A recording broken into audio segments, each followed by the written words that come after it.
This week, I'm excited to bring to you Tim Stanford of Yocum Realty. He owns a real estate company here in Lima, Ohio, and he started to think a little bit differently about marketing. Let's hear his story. Tim Stanford with Yocum Realty, and we try to approach real estate a little differently. We try to think about what's involved with the customer and try to look from their point of view, because it really is, in the end, all about them. And that's one of the things that's hard to keep track of, because real estate agents are all kind of independent contractors, and they sometimes lose track of that and get focused too much on their commission and their sales and their numbers. And we try to change that focus back all the time to the customer. You know, it's not so much about transition as it's been just, again, bringing our focus back. I mean, the company's been here since 1961, and as long as I can remember, I've been with the company since 1986. The long, old-time slogan was that we're not number one, you are. And it's just kind of bringing that back out and reshaping it and bringing it into the modern times.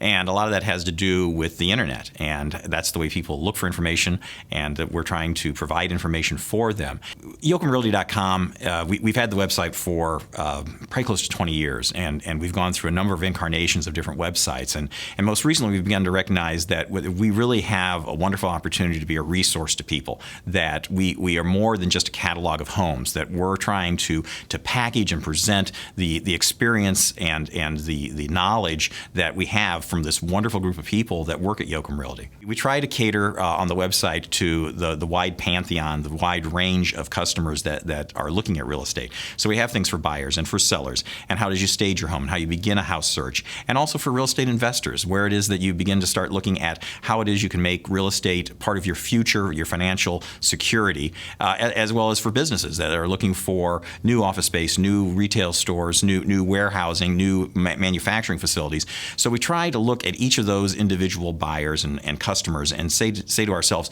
what are the questions they're likely to be asking, and what kind of information and knowledge are they craving that they're going to look to on the internet that they're not being able to find. Real estate agents and the real estate business is kind of a small community, and one of the things that we have found that we think I guess we try to kind of follow in the footsteps of Google. That Google is very interested in training their employees, and so that they can shape the way the internet is in the future. And one of the things that we looked at is that if we can begin to try to build a knowledge base among all the real estate agents, even agents at other companies, it's going to make for a better service that we can provide for people by raising the standard across the community, across the real estate business, in terms of how real estate is bought and sold. And again, the idea is to try to improve competency, to provide opportunities and training that maybe we're seeing as lacking out there in the community.